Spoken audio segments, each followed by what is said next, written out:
You're listening to the Good Old Boys Fantasy Football Podcast. Now here's your hosts, Kevin, Derek, and Alex. All righty, welcome in, ladies and gentlemen, to another episode of the Good Old Boys Fantasy Football Podcast. I'm Derek, and I'm joined, as always, by your co-host, Kevin. How we doing tonight? Doing good, man. Another Tuesday night talking about fantasy football. We are, basically a quarter of the way through, maybe just over a quarter of the way through the regular season for fantasy football, right? But here we are, obviously trying to keep in tune with injuries and waiver wires and team news and kind of going from there. But this is the fun time, right? This is where you start to sweat it out and you start to see that gap between the people who pay attention and the people who just kind of drafted well and set it and forget it. So I'm all for it, man. Let's get after it. Right. And this is one of those, right? This is we made the mention multiple times that there's been a few different times that I've started off 0-4 because the draft didn't necessarily work out for me, things like that. But this is the point where you can separate. Like I love the way that you just said that, where you can separate and you can really start to see the folks that are paying attention to the news, paying attention to this, that, and the other thing, and can make those adjustments and end up right. All you got to do is make sure that you make the playoffs. So if you rattle off, you think about it, right? There's 10 weeks left in most fantasy seasons. If you go 7-3, and you can get to about a 500, you can go 8-2, something like that. There's a very good chance you make the playoffs, get yourself with some decent seeding even at that point, and you can really rock and roll it and punch your way into a championship caliber game. And that's what we're here to do. We're here to help everybody get to that championship game, get them cash and get them trophies. So let's get after it. This one here is going to be a good one. We've got a lot of stuff to cover out there. Lots of big injuries starting to happen this last week or so through this. You got lots of waiver wires out there. You got not much on some of the waiver wires even. So there's lots of things to be paying attention to. And we're going to go ahead and start rocking and rolling through that. Again, guys, if you have any comments, questions, anything like that, throw them in the chat. We love interacting. We love talking to everybody out there, getting your thoughts and seeing what we can do to help you out there. We're going to be hitting the mailbag here on some questions brought in. We're going to be hitting the Thursday night preview. We've got the waiver wire, of course, to talk about. And then we're answering all sorts of questions out there for y'all as well when it comes to helping you get your fantasy lineup set. We got a couple of comments coming in here. Leadership lessons in the chat. What's going on, everybody? Let's get ready for week 5. Absolutely. Stacks app, the boys are back. Let's go. Always a pleasure seeing the Stacks app in there. And Kevin over on YouTube saying, what's up, boys? Not much, Kevin. Thanks for tuning in there. Always appreciate everybody, chatting and interacting. It's always a lot of fun here. So, Kevin, let's go ahead and start. There was some games that were played last week. Some of them good, some of them not so good, some injuries, things like that. What were some of your takeaways from week 4? The Broncos are absolutely terrible against the Raiders. Mm-hmm. Absolutely terrible. Offense started to look a bit better. Obviously, the injury to Juggernaut Javonte, MCL and LCL, so that's a bummer. But the Chiefs. The Chiefs-Bucks game was what Sunday night wanted to be, right? A high-scoring affair. The Lions and Seahawks game, another high-scoring affair. There was a TJ Hawkinson sighting big time. And then we're starting to see some running backs emerge, right? We're starting to see some guys pick up the pace a little bit who had a slow start. Derrick Henry had another strong game. Christian McCaffrey had a decent game, right? Not the world's best game, but a pretty decent game. Saquon continues to just rack up yardage. Like how teams haven't figured out that he is their only source of offense is beyond me, but he's able to do it. Like Saquon has been playing really, really well. And the Cowboys with Cooper Rush, like who would have seen this come in that he steps in and the Cowboys maybe take a half step back, right? Like they're not as offensively gifted with Cooper Rush as they are with Dak Prescott, but they're a little bit more conservative.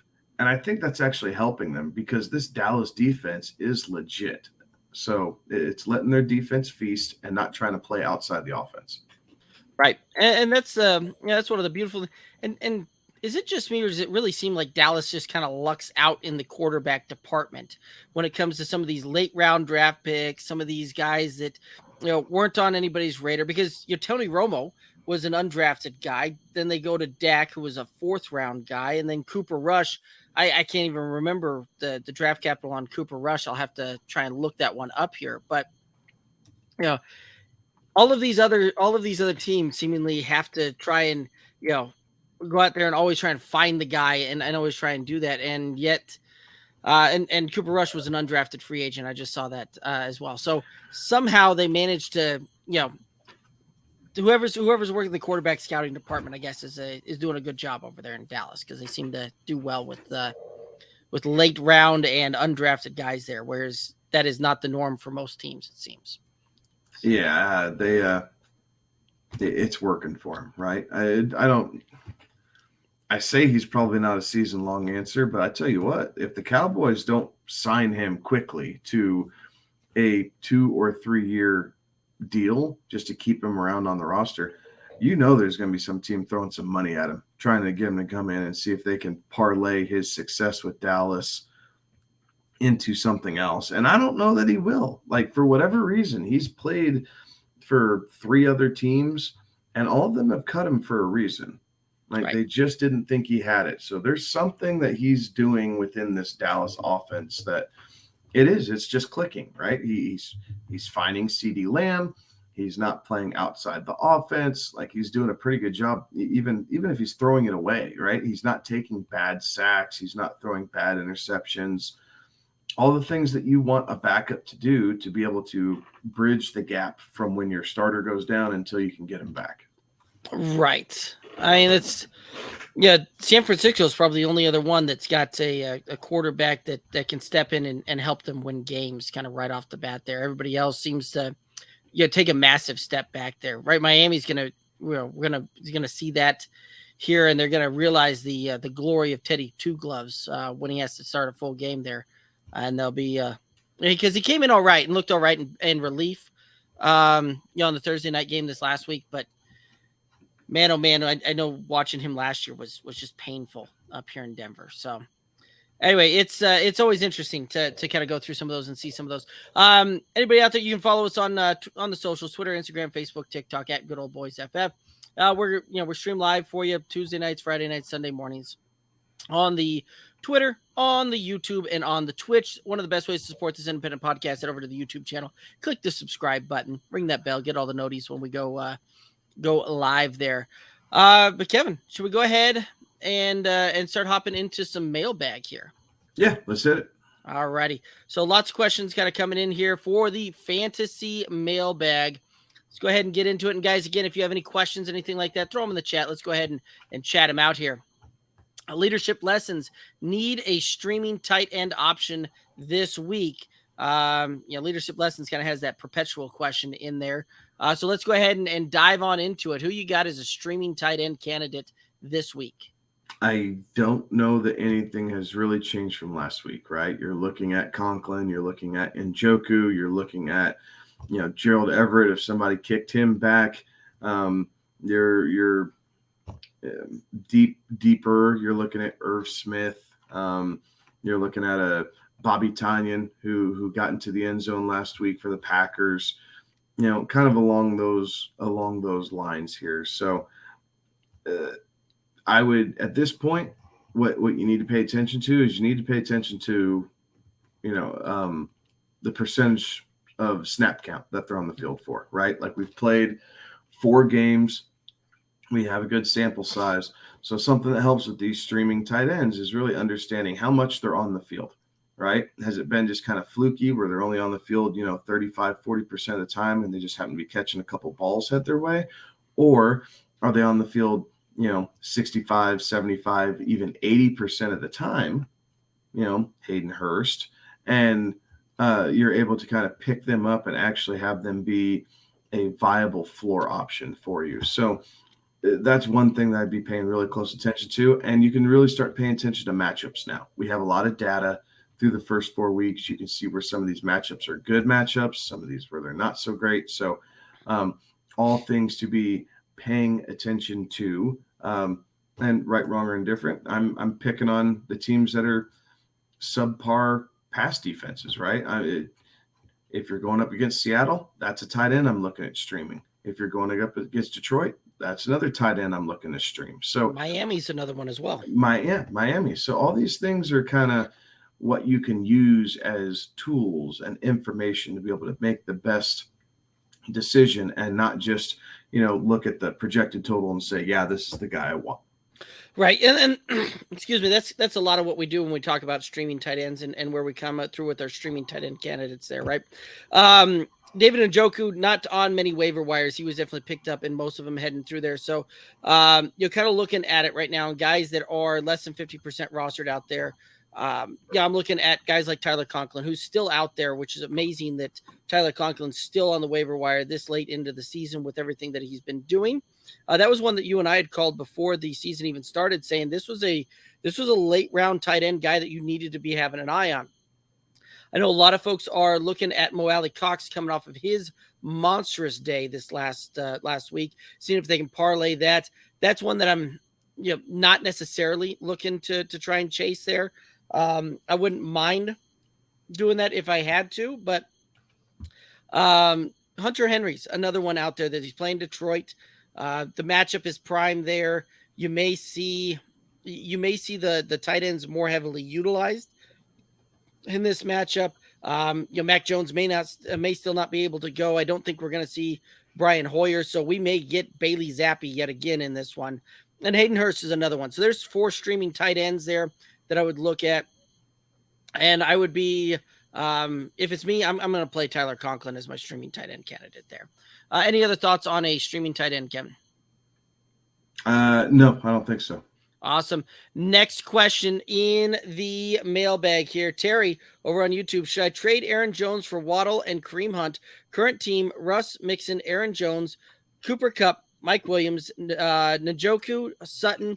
The bench, they got Trevor Lawrence, Pierce, B-Rob, Swift, Thielen, E. Moore, and Dobbs. Thoughts on this one? I guess you can. You kind of lose your balance, honestly. Like you're bringing in another receiver. You're already really deep at wide receiver. And you're not really, you're sacrificing upper end depth with Aaron Jones, right? And getting Kareem Hunt. And not that Hunt can't do a good job for you, but we've seen even when Chubb goes down, Hunt doesn't fill that Nick Chubb role. They bring another guy in. And someone else fills that role just depending on who's on the roster at the time. So I understand wanting Waddle. Pull that up for me one more time, D. Let me finish looking through that. So you have Kupp, who's really like a wide receiver and a half. You have Sutton, who's a great number 2. I don't blame you if you do it, I guess, but you need to hope that Pierce stays on this tear and Swift gets healthy again. Like, that's really what you need. So I don't blame you for wanting to do it. But I think that you're putting a lot of pressure on the running backs that you have left on your roster to really perform, to make sure that you don't sacrifice what you have at the running back area for Jalen. Oh, hell, man. As I'm looking at this, I might be backing up a little bit. So, I mean, go for it. Screw it. Go for it, right? I mean, you're running top end, right? Completely top end. Kupp, Mixon, Waddle are clearly there at the top. You'll have Sutton in your flex most weeks. Swift, when he comes back, will be a big help to go with Aaron Jones, with Russell. Joe Mixon, as I read all these names at once. So, yeah, I mean, go for it. It gives you a ton of star power up top. Right. I don't mind it. Russ is one of those that I'd be looking to try and upgrade my quarterback there a little bit. Maybe, at this point, I guess I'm willing to see what Russ is able and capable of doing. The fact that the Broncos are going to have to change up their offensive scheme here, especially with Javonte Williams going down, Melvin Gordon's fumbling issues, and the what is now the committee of Gordon, Boone, and Latavius Murray that they just signed off the Saints practice squad. So I like the fact that you're going to be able to, Swift comes back. I think you've got Mixon, Swift. You got two top end, two RB12s in there, two are running back ones. Cup and Waddle, you're probably looking at, Cup is elite. Waddle should finish inside top 15 there. And then you can play the flex with either Mike Williams, Sutton, Pierce, Brian Robinson, depending upon how he kind of fits in there as well. I'm assuming that's who B-Rob is Brian Robinson. So I don't necessarily mind it either. I think I would probably pull the trigger and just try and, it's one of those that you lose some flexibility and you lose some depth there. But you should be able to rock that one out and keep it going there. StackSap over on the YouTube, who would you draft in the 101 position if the draft was held now? I think you have to draft Saquon. Like, depending on format, Saquon, Nick Chubb, I think are kind of the two top options there. If you're going running back, obviously right. Quarterbacks haven't changed a whole heck of a lot, right? You got Allen, Lamar's up there, Mahomes is still up there, Jalen Hurts, right? He probably moves up your rankings a little bit, but now you're getting into super flex talk. So just in a standard half-point league with a single quarterback, I think it's got to be Saquon or Cooper Kupp. One or the other. It's Saquon or Cooper Kupp. I mean, you'd be tough pressed to go either way, right? Like Nick Chubb leading the way in half-point PPR scoring on a points per game at 20.7 points per game. Saquon very close behind him at 19.6. Cooper Kupp is at 21.3. So if you're, the point is to go out and win games and score as many points as possible, Cooper Kupp may be the guy. And the fact that Matt Stafford isn't even trying to look at other wide receivers out there. It's literally him and Tyler Higbee. And that's it, right? Like Allen Robinson is much a forgotten guy there, but for the most part, Cooper Kupp is seeing 14, 15, 19 targets a game in the Arizona game. Targets on 40 pass attempts. Yes. I mean, 48.5% target share. Like right. That is absolutely insane. Right.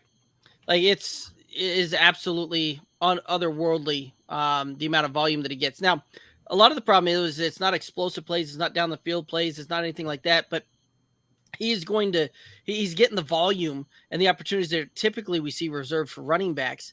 And you'll see similar, he'll put up more yardage than that because a great day for a running back is 5 yards a clip.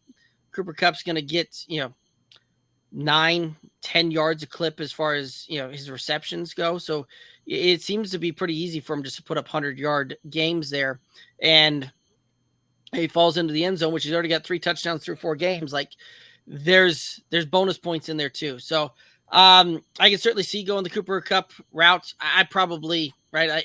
I've got a hard time drafting a wide receiver number 1 overall there. So personally, I'm going to lean either the Nick Chubb or the Saquon route, probably with the Saquon, just because I think that he'll end up seeing more total opportunities when it's all said and done there. So great question though. I like it. Let's go ahead and head to the next one. Trade question coming in here. This one is a redraft. And the details I got given on that as well were a half-point PPR style scoring. So Marcus Mariota, Michael Thomas, DJ Moore on one side, trading that away for Jared Goff, CeeDee Lamb. What are your thoughts here? I want the Goff and Lamb side all day, and it's not even really close for me. Okay. Goff right now is QB5. Mm-hmm. But Detroit has needed every single bit of that to even remain competitive in these games, right? So, and now he's shown he can do it with or without Amon-Ra St. Brown. Right. As for CeeDee Lamb, he had the down game, right? Didn't start out great against Tampa Bay, but has gotten better each week. And Cooper Rush has shown that he will continue to feed CeeDee Lamb. So I think he's sitting at wide receiver 20, I believe, on the year right now after that down week and climbing up the ranks. Like don't let that fool you. He is working his way quickly up to the top. He's just missing that monster game to really kind of shoot him up there. Marcus Mariota is just a jag. I mean, surely you should be able to, in a single quarterback league, you should be able to drop Mariota and pick someone else who is better. I was told it is super flex on that. It is super flex. So yeah, it's a little tougher. You're stuck with Mariota, but Michael Thomas, the toe injury, we don't know how that's going to linger, as injuries for him have seemed to linger the last couple seasons, right? Like, it's not a 1 week back on the field and done thing anymore. And as much as I like DJ Moore, I don't know that I want any part of this Carolina offense if it's not named Christian McCaffrey right now. Like, I just can't trust he's going to get anything done. Fair enough. DJ Moore coming off an 11-target game there this last week. So, finally starting to see some of the volume that we had thought was going to be his way going into the season. The question is, can that type of volume last? He'd seen primarily 6 targets, and it was 6 targets and, another 6 targets, right? Like, that was just very much the MO for that. And most of those targets weren't even necessarily catchable, but 11 targets this last week. And so, I like the volume on where it's trending. If it stays there is a different story, but I think I'm there with you. One of the other things that they asked out there is if they swapped out CeeDee Lamb and went after like a Keenan Allen type of deal, right? Somebody else kind of coming off of an injury, not necessarily sure how you're going to look, some of that. Does that narrow the gap for you? And if so, how much? It narrows it slightly, but with this being a super flex, I think the big gap, right, is at QB, right? It's a monstrous gap at the moment. Right. By namesake, if you would have been looking at that like at the start of the season, yeah, someone probably would have done it on a flyer, like whatever, it's Goff, it's Mariota, whatever. But now we've seen how this Lions offense is going to operate, and I think it's going to take a little bit more star power to be able to try and get Goff and whatever, number 1 wide receiver that you're trying to acquire there. Fair enough. Kevin over on YouTube saying, should I drop Cousins for Goff? This is one of those that 3 weeks ago, this would have been an unfathomable question, right? Like, this was one of those that you wouldn't have even given a thought on. No, of course you're not going to drop Cousins for Goff, but like you just illustrated, Goff running QB5 on the season right now. And if you can go out and get him, right? And both Goff and Kirk Cousins have similar strength of schedule remaining on this one, right? Being inside the same division, things like that. Like, they're going to see a lot of the same opponents going forward the rest of the season on this one. So strength of schedule is going to be very similar. The Vikings are, constantly kind of having this up and down thing there, where the offense a little out of sync there. So whereas the Lions seem to have everything kind of humming and drumming, and they even look good at having a lot of their weapons injured. So as Goff gets more of those weapons back, like DeAndre Swift, like Amon-Ra St. Brown back, DJ Chark was also out this last game. They should be getting Jamison Williams back towards the back half here. I really like that heading down there. So the guy that's playing out of his mind well is going to be you're telling me he gets more weapons. I probably lean on the Jared Goff side on that one. What are your thoughts here? I just feel like we're due for the Goff letdown. Like, that's fair. And it's hard to pull, right? And I think part of it is, again, taking a step back and taking the names out of it, right? Jared Goff has thrown for 11 touchdowns through 4 weeks. 8 of those touchdowns have come in 2 of those weeks, right? So, wonky math a little bit, but he's had some great matchups to be able to do that. But I think I do edge Goff out by a hair. Like, I think he continues to produce at a slightly higher clip. I think that's because, quite frankly, Detroit's probably going to be losing more games than Minnesota is. They're going to need that high-powered, or at least, high-volume passing offense to be able to keep up. And I think both quarterbacks are going to have games where they completely fall flat eventually, right? Goff will have a bad game. There's just no way he keeps this clip up for an entire season. Kirk Cousins, we saw kind of his worst against Philadelphia. And then we've seen, one of his best games against Green Bay to open the season. So it really depends on how you want to weigh it. But I think I do edge Goff out by a hair. But by the time the season's done and over with, I think these two are pretty stinking close in the rankings. I think you're right. And I'm kind of looking it up here, right? So kind of going through some of the schedules here. Jared Goff, and I'm really looking weeks 14, 15, 16, 17, right? So typically the last week to make it into the playoffs, right? If you're coming down to the end of that thing. And then 15, 16, 17, you're talking playoffs and championship week there. Week 14, Goff up against Minnesota.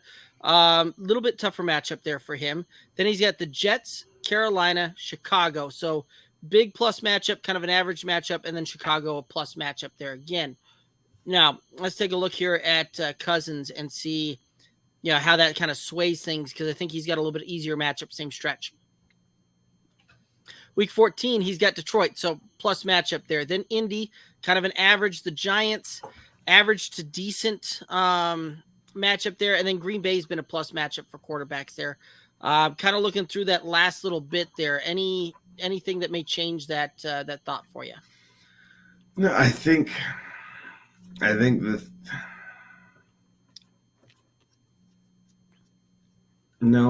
still think it's about even. It might lean towards Goff just a little bit, because Cousins does, again, if any of these games get moved to prime time, we know Kirk Cousins is going to suck. No, that's fair. It's a pretty, arbitrary point right there, but track records have shown, right? That's the knock against him. He can't get it done when the lights are on him. Right. So, which is why I was surprised in the London game that he did it, because when you're the only game on, that's almost like a primetime type of matchup for him. Yeah, but kicking off at 6 a.m. West Coast, but that was like 6 p.m. In London, so yeah, it had the hallmarks of a primetime. Yeah, and I don't know. I mean, being in a fantasy championship, do you want to trust Kirk Cousins at Green Bay fighting for a playoff spot? No, I don't. Something to think about. We're 13 weeks ahead of ourselves, but something to think about a couple months down the road. Fair enough. All right, ML over on YouTube. Why is the stash Gronk in a 12-team, 20-man roster tight end premium league? I mean, when you've got that kind of depth, if you can wiggle a spot, you can. I'm not going to do it. And he goes on to say that Brate's banged up. Brady looks upset. Tampa, 2 losses in a row. Brady probably going to call Gronk soon. I bet you Brady's already called Gronk more than once before the season even started and trying to get him to come back. Gronk has said more than once throughout that he's not going to. So I'm probably not going to waste a roster spot on that one. Just from the standpoint, I don't know that we're going to necessarily see him back, but I can understand the thought and the want to do that. Kind of depends too on how big the tight end premium is. Yeah, I do agree with you here. The thought process, I understand. So the thought process is not crazy, and you're not off base, right? Brady is upset, but Tampa Bay is continuing to get healthier, right? We got to wait to see what comes back from Godwin and kind of see how some of that shakes out. Micah Evans still looks really good. The offensive line is continuing to get better. And they do have Russell Gage, and they do have Julio Jones in a limited capacity, but Julio, I think Tampa Bay is going to be fine. I think they're finding themselves a little bit. They're just trying to figure some things out. And he is saying that it's a 1.5 point for tight end, 1 point, for that premium. So it's getting an extra half point for the tight end position there. No, I'm not going to waste the roster spot on that one. If Gronk does come back, he's not going to be a PPR guy anay. He's just going to be a touchdown guy. Right. And then that's the only reason that I could see him potentially come back there was the fact that, wasn't it that Kelsey just passed his touchdown total touchdown mark this last week in there. Like that could be something that I think might career receptions. Oh, it was receptions. You're right. That could be the only thing that I could see potentially trying to pull him back. But at that point, right, it's who wants to play longer on that one. It seems like Kelsey at this point has a little bit more want to play longer on this one. So no, okay. So if I'm out there, most of those leagues are also fab type of leagues. If that's the way you want to go, I'm not going to worry about stashing him. If he comes back and that announcement gets made, I'll spend up on the fab there. I'm not going to waste a roster spot in the meantime. ML also saying he was thinking it was receiving yards as well. So I was wrong. Receiving yards, both of you guys correct. I like it. Jamie over on YouTube, Latavius Murray over Boone. Boone can't pass protect, but Latavius Murray is a dinosaur, 32 years old. Funny enough, Kevin, you and I were talking about this before we even came on air. I think Latavius Murray will edge out Boone in this deal here. And yeah, he looked good this last week. Looked all right there playing for the Saints. Yeah, the Broncos didn't waste much time to go out and try and get this guy and bring him in. Murray's 32 years old, but he's right. not had a big run. Like, it's not like you're taking a 32-year-old running back who's been the bell cow of a team. Like when Adrian Peterson was 32. Exactly, right? I mean, you're not getting that type of guy. He does run a little bit more upright, but he did look good. He's hitting holes. He's a guy that you can trust, right? He did a decent job for Baltimore last year, filling in a role similar to this, right? You had Dobbins go down, Murray came in, and it's honestly, so first of all, I would take Murray. Second of all, he's going to instantly become the number 2 guy. And if Melvin Gordon can't keep the football from hitting the damn ground, Murray's going to take over and be the starting running back of the Denver Broncos, guys. Right. Like, he just will be. And it's going to be completely on Melvin Gordon to decide whether that happens or not. But he's got to hold on to the football. The Nathaniel Hackett and the Broncos are done with the fumbles. And it's only going to take one more. And then Murray's going to be the bell cow. Like, he will be the absolute bell cow for the Broncos. You might see him switch to more of a passing attack, but he'll see 75, 80% of the carries. Boone will take up 10%, and you'll see Melvin Gordon swap up for like five plays a game. Like, the Broncos are that pissed off right now. Yeah, Broncos Nation, Broncos country, I'm not at all happy there as well. You should have seen you should have heard the talk radio. I know we've got folks tuning in all over that, but Kevin and I both out here in Colorado, the Broncos are the hometown team here. You should have heard the talk radio going on right after that loss on Sunday there. It was almost to the point where they had to keep hitting the radio dump button just for callers to be able to say things on the air about it. Like, it was bad. So I'm right there with you. You know what helps not losing football games? You don't give up 32 points and 144 yards to Josh Jacobs. That's also true. Fans need to take a step back. And me being one, yes, I'm frustrated about that fumble and the fact that the Raiders returned it. I'm more frustrated about the fact that we gave up a career-high yardage to Josh Jacobs, another 2 touchdowns to Josh Jacobs, and we gave up 32 points to arguably they might have been the second best offense we've seen all season long. The Niners offense, I think, is better than the Raiders. Yeah. It's a little bit more conventional with the running game and everything else, but still, how do you stop what the Niners want to do and then give up everything on the Raiders? So it just so frustrated with that defense right now. Melvin Gordon is right behind him, but my first and foremost frustration is on those guys on the front line. Quit getting pushed around and acting like a bunch of sissies. But it's also some of that too, that you're not attacking the middle of the field, right? When you see that, you see all of these out routes, you see all of these things with some cover shell on this thing and a lot of zone in that, and you're not actually attacking the holes in the zone and really forcing a team to come out of their game plan there. So anyway, you and I can talk about this one all night, and we could really get into the weeds on this one, but let's go ahead and get back into some of the questions here. Anton over on YouTube, I have Russ, CMC, Dobbins, Lamb, Waddle, Andrews, London on the bench. He's got Godwin, Dobbs, Damian Pierce, Michael Carter, Ken Walker, Pickens, Jamison Williams, where should I look to upgrade?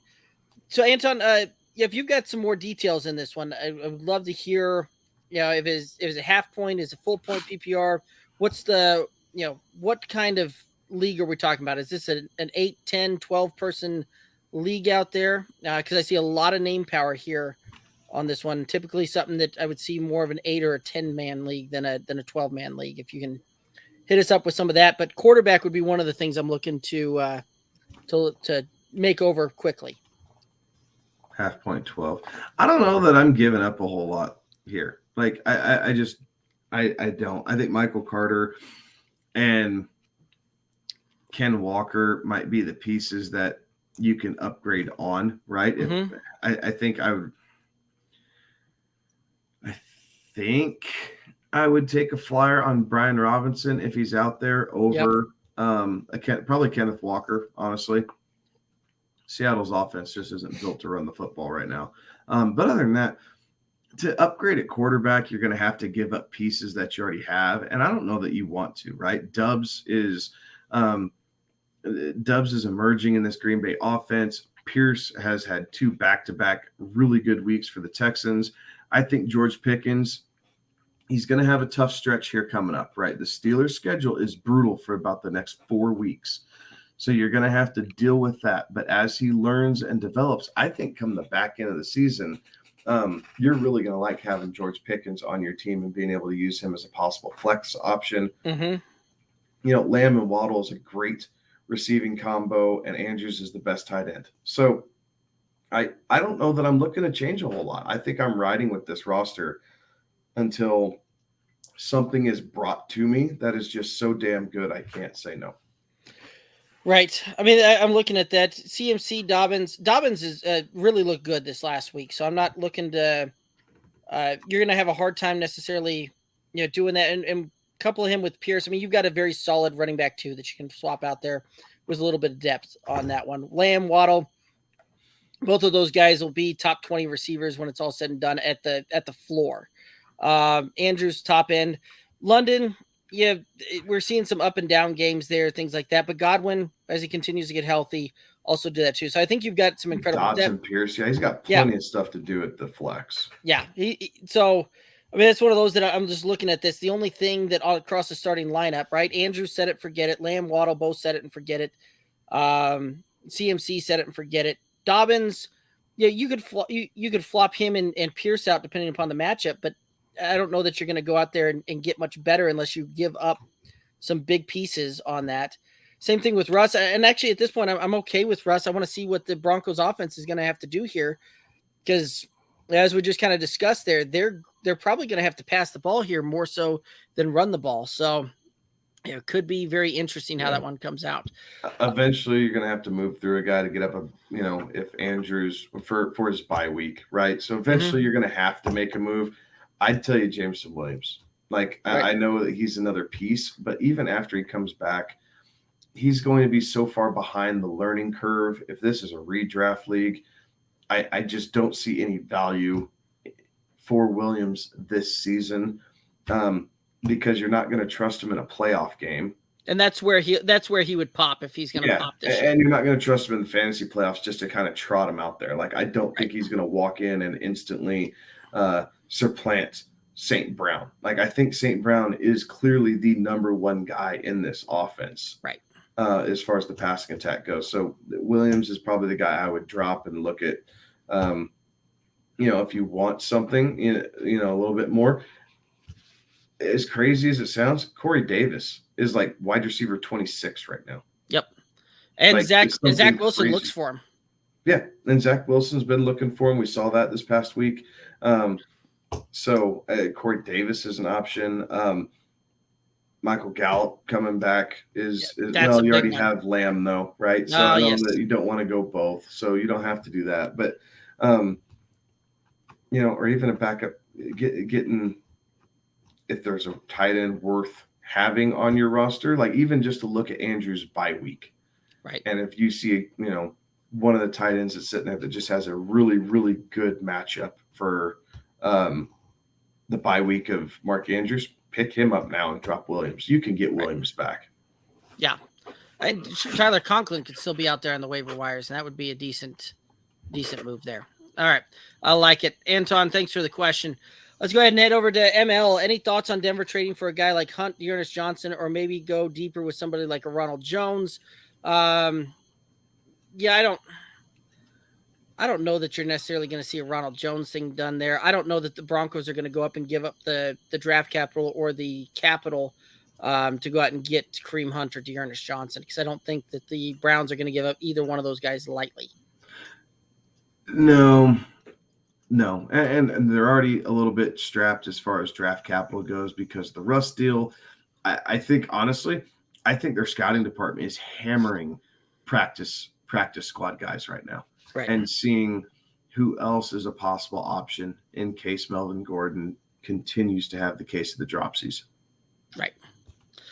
I like it. Guys, again, if you have any questions, anything, throw them in the chat. Let's go ahead and talk about them. Hit up a trade question. This one was a dynasty question that came in. Kyle Pitts and a 2023 second for Mark Andrews and a 2023 first. The second is most likely to be a tail end of the second. The first is most likely to be an early to mid first. Thoughts on this one?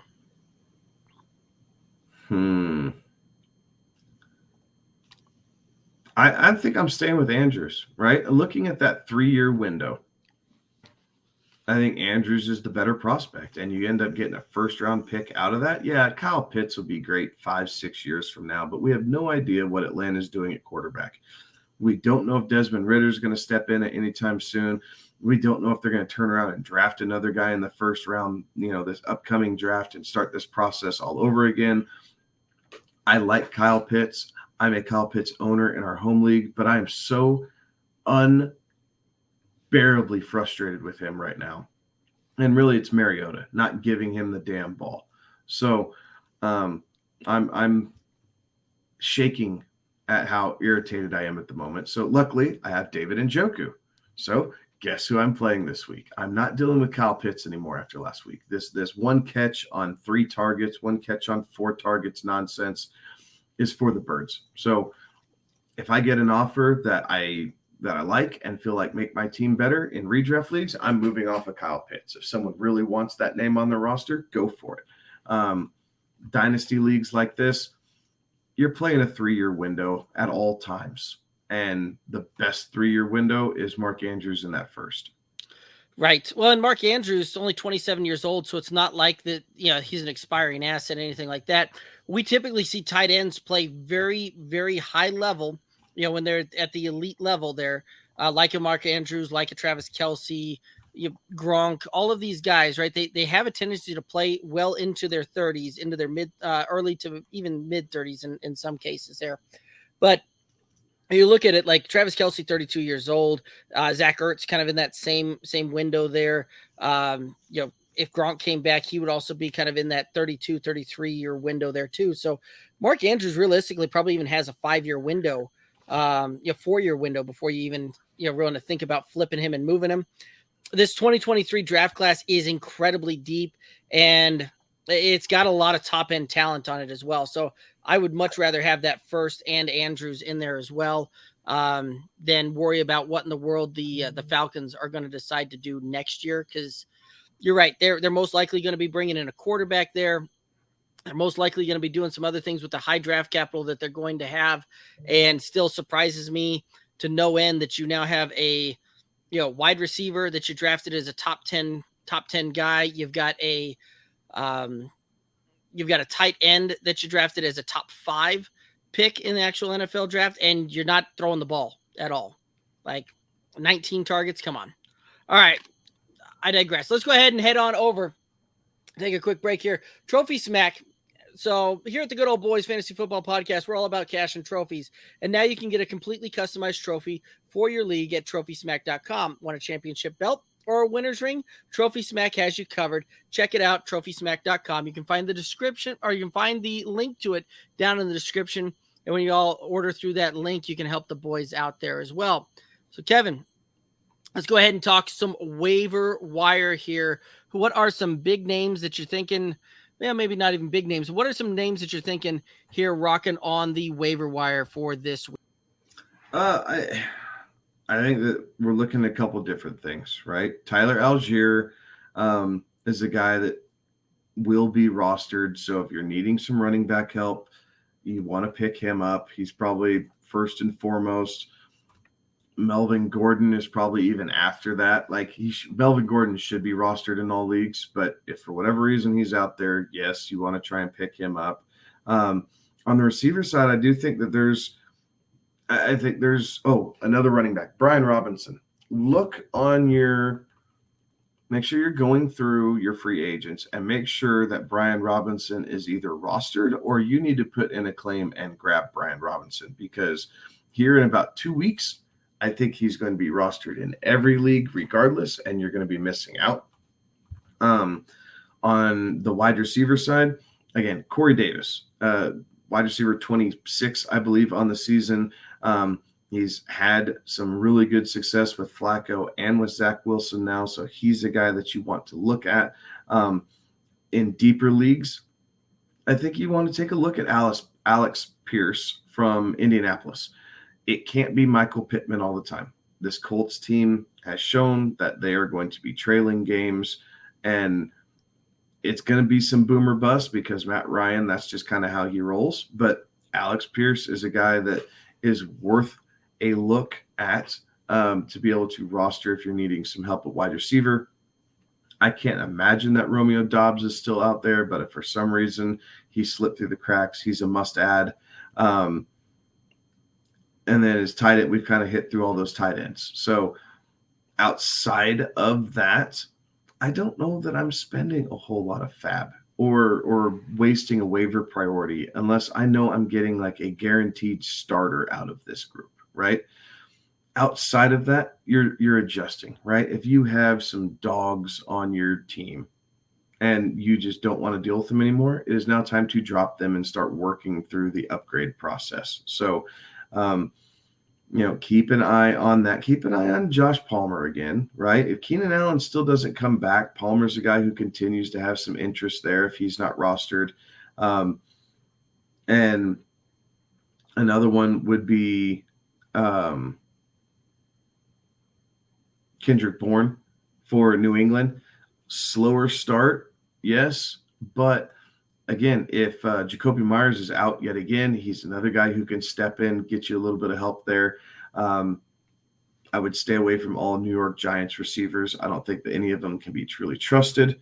So I would take a step back from that. But so a lot to digest there, if you will. But, definitely some players and pieces to look at, depending on how and where you're trying to improve your roster. Yeah,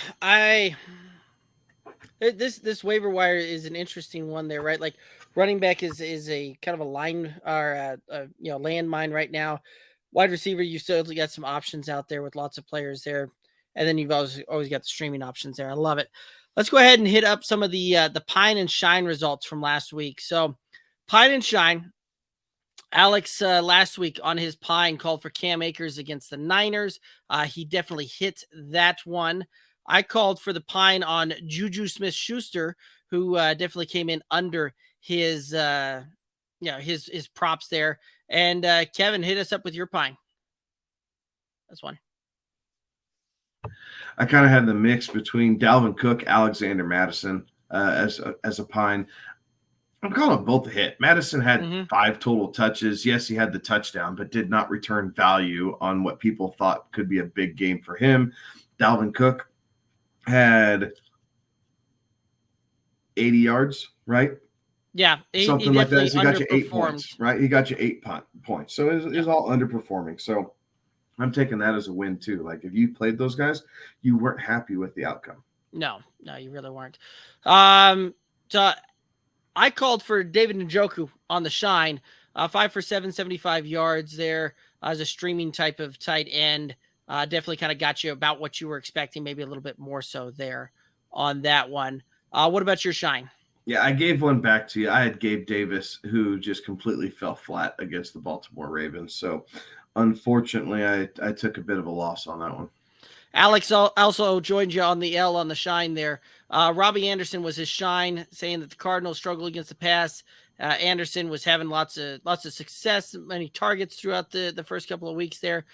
So Alex going 1-1 there. I going 2-0. You going 1-1. That brings us even closer on this one. Alex, gave up some of that dominant lead that he had there, moving down to 6-2. I'm at 5-3. You're also at 5-3. So that brings us back into a tie there. And I think this is the week that we can pull ahead of Alex here. That's what I'm thinking. So there you go. We'll get down to the week 5 Pine and Shine here in just a moment. But first, we're going to go ahead and hit up this question. Can Deion Jackson be a deep league target throw this week with Taylor out? That is a deep shot there. Yeah. I mean, deep. They've kind of come out and said Philip Lindsay's going to have first crack at some of that. Obviously, Nyheim Hines, we'll see some catches out of the backfield, but he's not a thumper. So deep-ish, if Taylor doesn't go. But, man, I'd hate to put him in a flex. I think I could find a better flex play, right? Unless you are really banking on the fact that, your team is completely overmatched and you just need home run plays. Then go for it. Yeah, this is one of those that I see Deion Jackson coming in as the third running back on the depth chart on Thursday if Taylor misses. So I'm not looking to play him and wouldn't feel comfortable even throwing him in a flex, even in a deep league like that, even in like a super deep dynasty league where there's probably not much on the waiver wire. I would feel like there's probably something else that I've either got on my bench that I could play that I would rather do. There's probably something else that I could find on my roster there as well. Like the only way that makes sense to me is if you're in like a 20-person plus type of league with 15, 20 roster spot type of things, like to the point where you've got nothing out there on the waiver wire to try and go dart throw. But even then, I feel like I'd have something else on my bench or something else that I could pick up to play there. So I wouldn't do it, Jamie. I wouldn't have the fortitude, I think is the word that I'm looking for to be able to pull that one off there. Any other thoughts on that one? No, sir. All right. Thursday night football. Let's go ahead and look at this one. The Broncos, the Colts, they're facing off here in Denver. The Broncos favored by 3.5, over under on this one, 43.5. What are your thoughts here? Alex is calling for Denver to do the cover and the under. I'm going to take Denver in the over. With the way that defense played, I can't trust them to keep a team under 20 points. I think Denver scores at least 24 in this game as they continue to kind of air it out a bit as they work through their running back situation here. So I think Denver puts up the points. I don't know that I can trust the defense to stop anybody at this point after their performance last week. So I'm going the over. I don't feel great about it. I feel like this line's pretty close. Like, I feel like this is a really good line. And again, the hook scares me a little bit with the way the Broncos have been playing, but I'm going to take Denver and say they find a way to take care of this game 24-20. Yeah, this one feels like a push line with the exception of those hooks, right? Like, feels like a 3-point type of game. Feels like I'm kind of right there with you as far as what you're seeing on the total there. I am going to call for the under, though. I think Denver will cover. I think the under on this one. While you're not confident in the Broncos defense, I'm not confident in the Colts offense, especially if Jonathan Taylor misses there. I don't know how this Colts offense really can move the ball without him, even his incredibly inefficient self lately. So I'm not going to bank on that one. And I think that you're going to see Denver get to 21-17 type of matchup here, something along that. So that's kind of where I'm thinking and where I think we're going to go with that one. All right, let's go ahead and head on over to the touchdown dance. And it's a game we play over there on Monkey Knife Fight. Fun little game you can play along with here with the boys. Head over to monkeyknifefight.com. You can use the promo code GOBFF when signing up. You can get a 100% deposit match up to $100 on that one there. And for those of you that haven't played the touchdown dance before, you pick 3 players to score touchdowns in the matchup there. We're looking at the Thursday night game here. And then you can pick your pricing. If your combined total is over 2.5 touchdowns, you get a ×2 prize. If it's over 3.5 total, you get 3 times prize. And if it's over 4.5, you get a 6-time prize on that one. So Kevin, call your players and call your pricing. I'm going with Sutton, Naeem Hines, and Melvin Gordon. I am giving him one last shot, and mainly because I don't know that they can trust anybody else in the red zone. I don't even know if they can truly trust him, but they're going to give it a shot, right? So taking them, I'm only going ×2. Like, I think 3 is the absolute max between these players that we're going to see as far as touchdowns go. And I wanted to be a little bit different this week and try and slip Hines in there because I think most people are going to go a different direction. Yeah, I can see that one. This one here, I don't think we see more than 5 total touchdowns in this game. So yeah, you got some razor thin margins here on margin for error on this one. I'm going to go with Sutton as well. So you and I were the same on Sutton there. I do like the fact that I think he's going to find a way to get in there. Judy is another guy that I'm going to take as kind of the sneaky deal. I don't know that I'm going to just shy away from the Gordon thing. I don't, quite frankly, I just don't want to see Gordon with the ball in his hands. So much less on the way into try and score a touchdown there. And I'm going to take Pittman as the as the guy for the Colts here. I do think we see a Michael Pittman touchdown sighting here. So hopefully we can do some dancing on this one as well. You think Surtain gives one up? It wouldn't surprise me. I think we could see it happen. I think we could see one of those, 6'4", a 6'4" Michael Pittman get one of those back end zone fades, and Matt Ryan actually drops one in there, a la his old school self there. So I think we can absolutely see a broken coverage, a little contested catch kind of thing happen there. So I'll take that one. I'm also going to call for the ×2. Again, that's some razor thin margins on my thoughts there on the touchdowns. Any other thoughts on the touchdown dance? No, this is a fun game, right? Like Monkey Knife Fight has a lot of fun, different contests. Obviously, this is the one that we're featuring right now. Friday night, we touch on a different format, so I'm not going to give it away. Y'all are just going to have to tune in and see it. But it is fun. Feel free to jump on and join us. monkeyknifefight.com, and then GOBFF is your promo code. Right, and when you use that promo code for new signups, you can get up to $100 on the match. They match 100% up to that $100. So hop on there, play along with us. Let us know how it turns out for you. Let us know who you played. We'd love hearing those in the comments, seeing all that. You can hit us up on the socials, send us that who you played, Twitter, Instagram, Facebook, TikTok at Good Old Boys FF. And also drop it in the comments on this video here as well on the YouTube channel. All right, Jamie asking, Albert O is now droppable in all leagues. I would agree with that. So is Dulcich a stash? I don't know. Personally, I don't know that I would stash Dulcich, just from the standpoint that the Broncos seem very happy running out 3 and 4 tight ends a game to take snaps and play that one. And I don't know that Dulcich ultimately changes that much this season. I'm going to tell you no, just because I don't believe in stashing tight ends. True. Like, I'll stash running backs, I'll stash receivers. I might even stash a quarterback, but I'm just not buying into the stashing of tight ends. There's so many of them are hit and miss, right?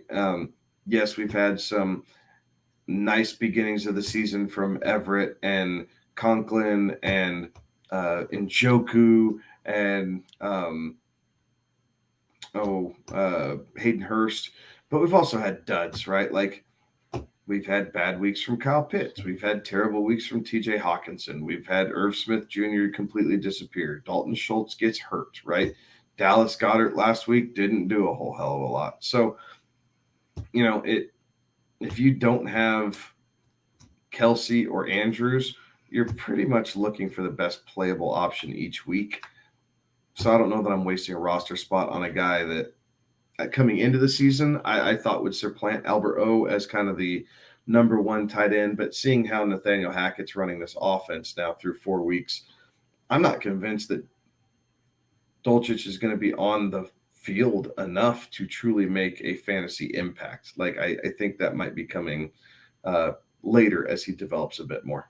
Right. And tight ends typically take that 2 to 3 year window to come in and develop and get used to, the NFL game at that level and being able to pick up both the run blocking schemes, pass blocking schemes, and the tight end. There's just a lot, the receiving work there as well. Just a ton to learn at that position. Now, Jamie, if you're talking for a dynasty deal, sure. I'm gonna be putting Dulcich on there for a dynasty, but redraft, no, there's zero chance that I'm going to stash him. But I love that question. Thank you. Let's go ahead and head on over to the Pine and the Shine here. And let's go ahead and start with the Pines here. And for those of you out there that first time tuning in, the Pine, the Shine, this is where we go through and we call for who we would not be starting, who we think is going to have a standout. So the Pine is the bench alert here. And Alex is going to call for Josh Jacobs, just coming off of a monster game. He's going to pivot on that one and say to Pine Josh Jacobs, playing against Kansas City. The Chiefs are pretty good against the run, and he thinks Vegas will have to throw the ball more and thinks KC is going to jump out to a big lead on this one. Who you got for your Pine? My Pine this week is Christian McCaffrey. Woo! I know, right? So Carolina is kind of one trick ponied out. They got sorry, I just lost my notes. I did like the fact that we actually saw Christian McCaffrey this past week actually find, they found a way to get him the ball through the air instead of just trying to run him all day. Right. Reloading. Here we go. Sorry. San Francisco. They got a tough matchup going up against San Francisco. Yes, they're at home, but this San Francisco defense is legit, and they are feisty, and they can get after it. So they have the linebacking speed to be able to keep up with McCaffrey coming out of the backfield. They're going to be going single coverage pretty much this whole game, right? Like, I don't see them giving up a whole lot. Baker Mayfield has not shown that he can strike fear into a defense this season thus far, right? So I think all eyes are going to be on CMC from the 49ers, and I think they find a way to shut him down this week. So I'm pining Christian McCaffrey. I like that. I like that call. I think he'll probably underperform there a little bit, which much to my chagrin in some of my leagues. Anyway, as far as I've got for the Pine, I'm going to go with Drake London. Drake London, coming off of not a very good game, gets an even tougher matchup this week going against the Tampa Bay Buccaneers. The Buccaneers are allowing the 6th fewest points to opposing wide receivers out there. In fact, wide receivers that go up against them tend to score about 18% less fantasy points than the league average there. So there's some big things there. The fact that Marcus Mariota didn't necessarily look that great this last week. The Falcons are going to be bringing out, their 3rd and 4th string when the season started. Tyler Algier and Huntley were going to be their 3rd and 4th string running backs there. So you're going to see these guys go up against it. Tampa's been incredibly stout against the run, albeit except for last week. So I am not really looking for this Falcons team to be able to do much. Full stream ahead as far as the Tampa defense goes. You should be playing them absolutely this week. So Drake London, I think, is going to have a tough game, and that's who's going to be my Pine of the week. Let's go ahead and head to the Shine here real quick. So the Shine, we're calling who is going to have a fantastic game and outperform their expectations here. And Alex, for his Shine, is calling for T. Higgins, calling for a back-to-back good game from him. The Ravens' worst pass defense in the league, and it should be a field day for Burrow and company, are his thoughts. Who you got for your Shine? Ramondre Stevenson. I really like the way he is starting to kind of creep into a little bit more of a snap share, right, than what he started out the season. So I very much think that Ramondre Stevenson will be a very solid flex play for a lot of people this week. I also think that we probably see him find the end zone. Detroit giving it up on the ground and through the air. They don't really have anyone to give it to through the air. So big week for Stevenson here on the ground for a get-right game for the Patriots. I like that one. That was one that I was heavily eyeing there, so I really like that call there. My Shine, I'm going to call for Courtland Sutton in the Thursday night game. I just got done talking about it in the touchdown dance that I think we're going to see him find the end zone on this one. But I also think that you're going to see the Broncos have to go out there and throw the ball a lot more than what they've been doing and really try and drive the ball down the field here a little bit. The Colts, a little bit tougher matchup here as far as that goes. They're actually yeah, it's actually a negative matchup there as far as points on average type of thing. But I still like the Cortland Sutton move here. I think that we're going to see a good game out of him. Wouldn't surprise me to see him finish with 6 reception, 9 targets, 85 yards, and a touchdown on this one. So I kind of like this move, and I think we're going to see some pretty good things out of Cortland Sutton here, and could definitely do some good things here. Let's go ahead and head on over to the chat, see some more questions coming in here. Satober 24, good to see you back in the chat there, Satober, saying, who would you start? Any ads, any drops for the waiver ads? And the roster gives Herbert, Cook, Pierce, Hollywood, Jefferson, Higbee, Jamal Williams, Carlson, the Packers D. On the bench, he has Russ, Christian Kirk, Schultz, Gibson, Stevenson, Devonta Smith. I think you should be playing Ramondre Stevenson this week if you can figure out a way to get him in there. Yeah, especially if Swift goes, definitely. Yes. You're putting Stevenson in against the Lions. If not,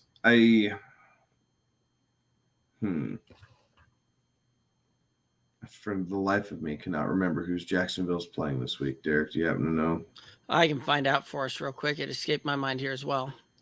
Anyway, Christian Kirk's probably another option there for a flex play. Other than that, I really like your roster. I don't know that I'd make any changes. I definitely don't think I'd make any changes for guys that are left on the waiver wire heap here at the moment. So I think that Houston is who Jacksonville plays.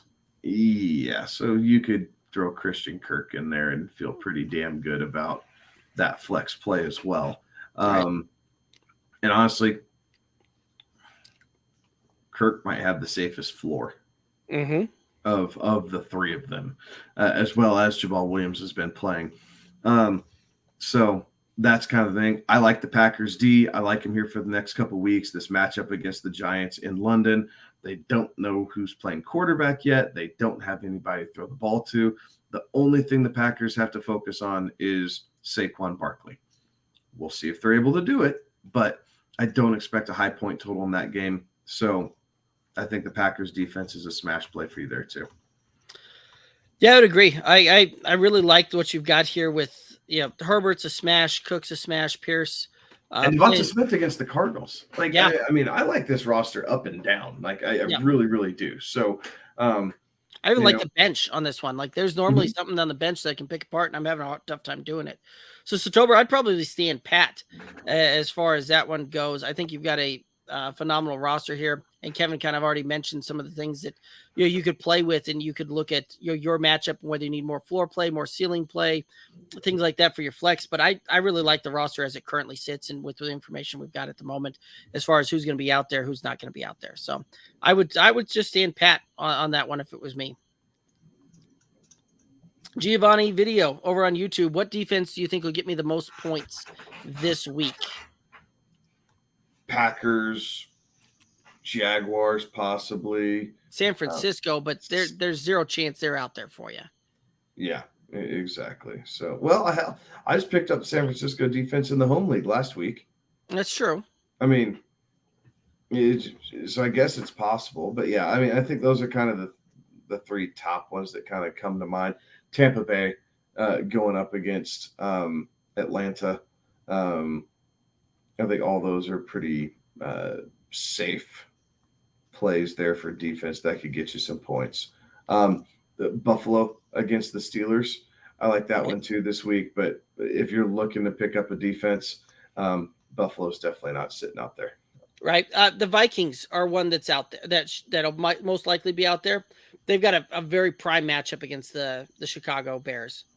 Like that's one, if you needed to stream somebody, they would likely be out there. A lot of the other ones we've touched on, I don't think will necessarily be out there, but the Dolphins against the Jets, that might not be a bad one either if you needed to stream something too. But as far as giving it up through the air though, true. I mean, their offense isn't going to be able to control the game the same with 10. You're right. I didn't think that part through because they have already said that Tua is going to be officially out on that one. Yeah, so I think I'll stay away from the Dolphins this week. So a couple different options out there for sure. Right. So Shane over on YouTube, Lazard. Yeah.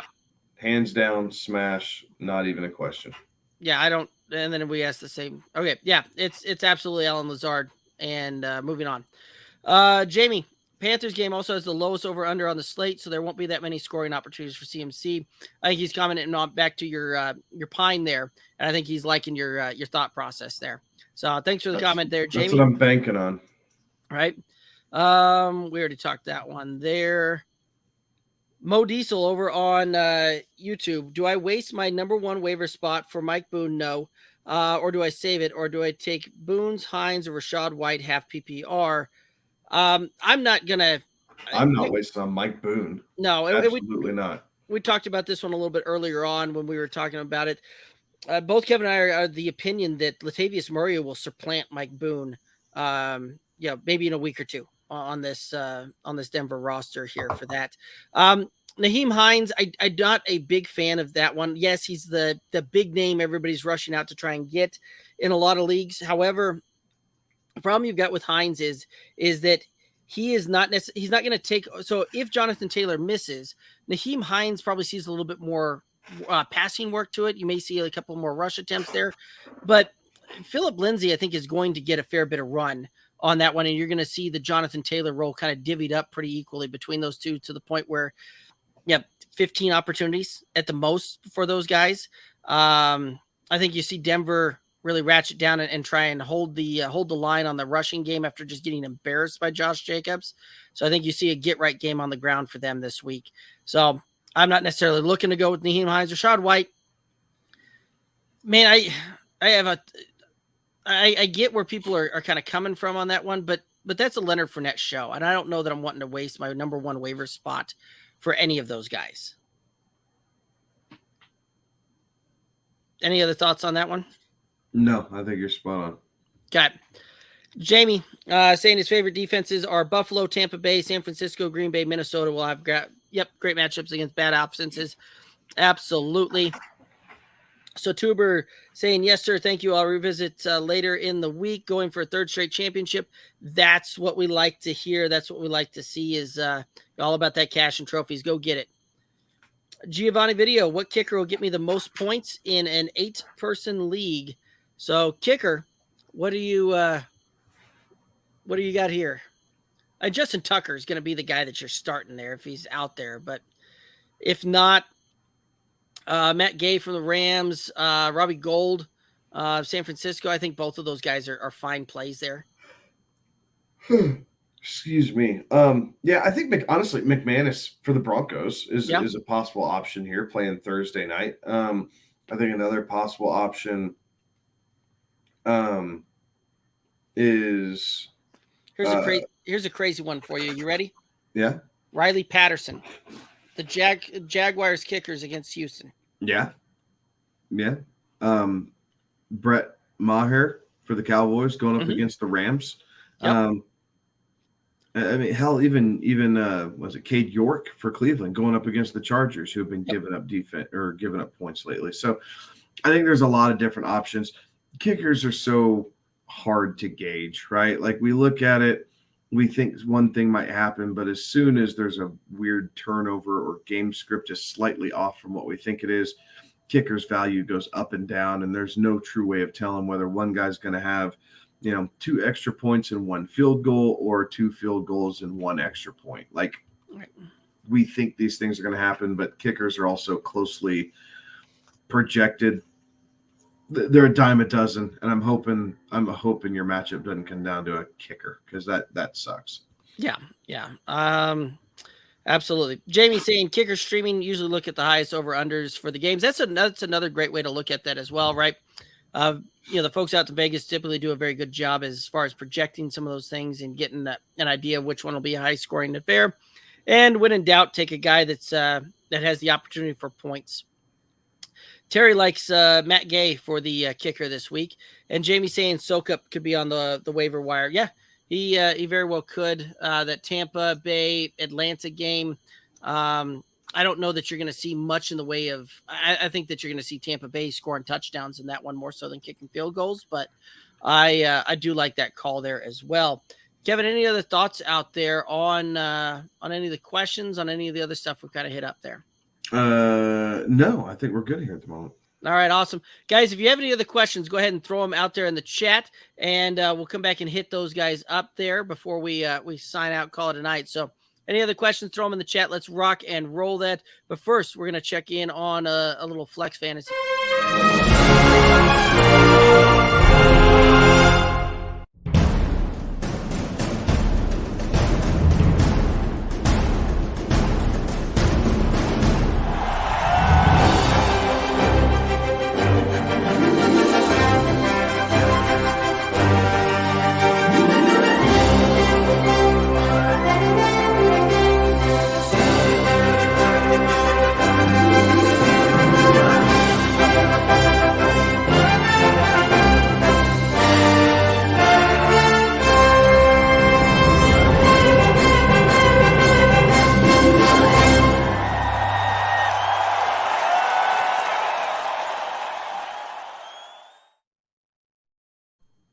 Boom, that video always gets me fired up. And the Tournament of Champions is starting this week over on Flex Fantasy. You can head on over there, back the boys team. We've got a team in the Tournament of Champions, 16 teams, 4 weeks. It's a single elimination playoffs. And you guys have seen us going through and doing the Flex Fantasy here on the show the last 4 weeks, going through that. So you can come on, back the team. And they're doing some props out there and some pricing out there that if you back us and we win, you win as well. So more details on that coming soon through Flex Fantasy there. So always a good time heading over there and getting that one done. But Kevin, I do believe that that's going to take us down here to the end of it, unless we get some more questions coming in here. Any other thoughts out there, final thoughts out there for the viewers and listeners? Just continue to keep an eye on the waiver wire, continue to keep an eye and be open-minded for trades, right? We want to tweak, we want to tinker a little bit. We're not looking to, reinvent the wheel. And if it doesn't make sense, then just don't do it. I like that one. I like that one a lot. So guys, that's going to do it for us. Hit us up on the socials, Twitter, Instagram, Facebook, TikTok, at Good Old Boys FF. Again, one of the best ways to support this independent podcast, head over to the YouTube channel. Click the subscribe button. That is the best way to help support this independent show. So let's go ahead and we're going to call that a night here. If you guys have any questions, you know where to find us, know where to hit us up. Happy to interact and happy to help answer any of those questions for you. He's Kevin. I'm Derek. Have a good one. Be safe.